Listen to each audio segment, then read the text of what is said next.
좋아요는 큰 힘이 됩니다. 오늘은 전 세계를 충격에 빠뜨린 발리 익사 사건을 심층적으로 살펴봅니다.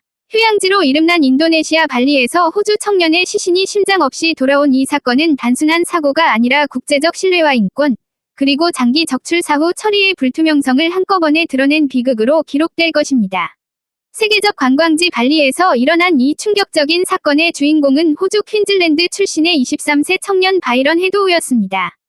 그는 지난 5월 26일 발리의 한 개인 빌라 수영장에서 위식을 잃은 채 발견되었고 병원으로 이송되었지만 결국 숨졌습니다. 현지 수사 당국은 사망 원인을 익사로 판정했지만 그 뒤 펼쳐진 일련의 과정은 도무지 납득하기 어렵습니다.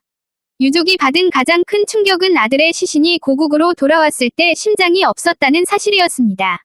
사망 후 거의 4주가 지난 뒤에서야 시신이 호주에 도착했는데 장례식을 이틀 앞두고 퀸즐랜드 검시관으로부터 심장이 인도네시아에 남아있다는 통보를 들었습니다. 가족은 어떤 고지도 동의도 받지 못했습니다. 이 사실 하나만으로도 가족이 받은 정신적 충격은 말로 다 표현하기 어렵습니다. 부모는 발리 현지 법률 대리인을 통해 낸 성명에서 우리는 수많은 지연과 반쪽짜리 설명, 그리고 침묵만을 견뎌야 했다. 이는 비인도적 행위이며 상상조차 못할 고통이라고 토로했습니다. 더 심각한 것은 사건 처리의 지연과 현장 훼손입니다. 현지 매체 뉴스닷컴에 따르면 이 사건은 당초 의심스러운 사망으로 분류됐음에도 불구하고 정식으로 경찰에 보고된 것은 사망 나흘 뒤인 5월 30일이었습니다.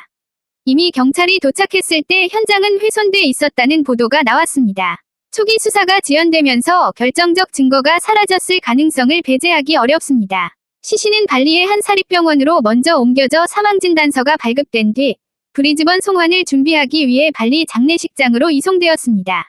사망진단서에는 익사가 사인으로 명시돼 있었지만 유족은 이마저도 의문스럽다고 지적합니다. 고인은 평소 수영에 능숙했을 뿐 아니라 178cm 위 큰 키를 가지고 있었기 때문에 깊이 1.5m에 불과한 수영장에서 익사했다는 설명이 납득되지 않습니다. 더욱이 시신 곳곳에서 상처와 멍이 발견되었고 시신을 감쌌던 수건에서도 혈흔이 드러났습니다. 단순 익사로 보기 어려운 정황들이 여러 차례 확인된 셈입니다. 이 사건은 인도네시아 현지 사후 절차와 장기 보존, 송환 과정의 불투명성과 제도적 허점을 적나라하게 드러냈습니다. 국제관례상 부검을 위해 장기를 보존할 수는 있으나 그 경우 반드시 유족 동의와 충분한 설명이 선행돼야 합니다. 하지만 이번 사건에서는 어떠한 고지나 설명도 없었습니다. 이는 국제법과 인권 규범을 정면으로 위반하는 행위라는 비판이 제기됩니다. 호주 퀸즐랜드 당국은 현재 추가 조사를 진행 중이며 유족은 심장 반환과 사건의 전말을 밝히라고 강력히 요구하고 있습니다. 이들은 발리 당국의 설명 부재가 국제적 신뢰를 훼손하고 있다며 분노를 감추지 못하고 있습니다. 단순히 한 가족의 비극에 그치지 않고 해외에서 사랑하는 이를 잃은 모든 사람에게 경종을 울리는 사건입니다. 이 사건이 특히 심각한 이유는 국제적 사후 절차의 허술함과 관광지에서의 치명적 위험을 드러낸다는 점입니다.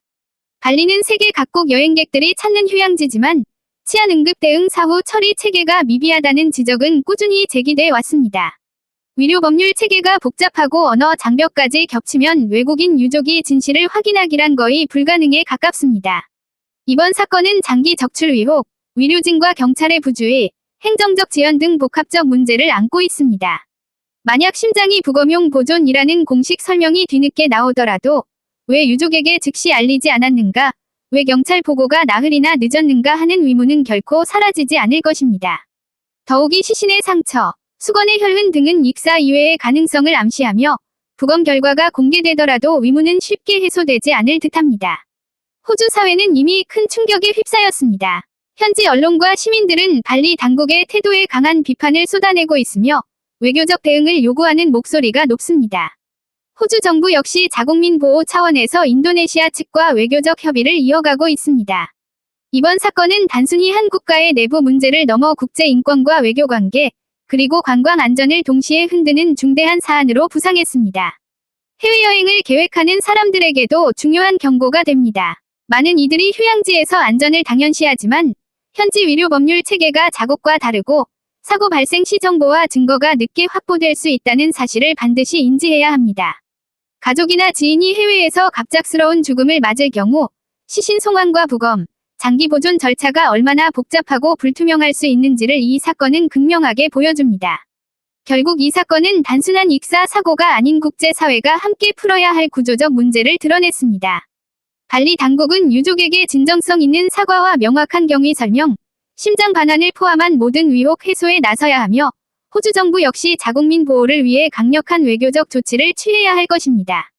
관광지의 빛나는 이미지 뒤에 숨겨진 치명적인 사각지대, 그 어둠을 드러내고 개선을 촉구하는 것은 이제 국제사회의 몫입니다. 구독과 좋아요는 진실을 알리고 이런 문제를 널리 알리는 데 큰 힘이 됩니다. 이번 사건은 한 가족의 비극을 넘어 해외를 찾는 우리 모두가 반드시 경계하고 대비해야 할 경고입니다. 구독과 좋아요는 큰 힘이 됩니다. 오늘은 전 세계를 충격에 빠뜨린 발리 익사 사건을 심층적으로 살펴봅니다. 휴양지로 이름난 인도네시아 발리에서 호주 청년의 시신이 심장 없이 돌아온 이 사건은 단순한 사고가 아니라 국제적 신뢰와 인권, 그리고 장기 적출 사후 처리의 불투명성을 한꺼번에 드러낸 비극으로 기록될 것입니다. 세계적 관광지 발리에서 일어난 이 충격적인 사건의 주인공은 호주 퀸즐랜드 출신의 23세 청년 바이런 헤도우였습니다. 그는 지난 5월 26일 발리의 한 개인 빌라 수영장에서 의식을 잃은 채 발견되었고 병원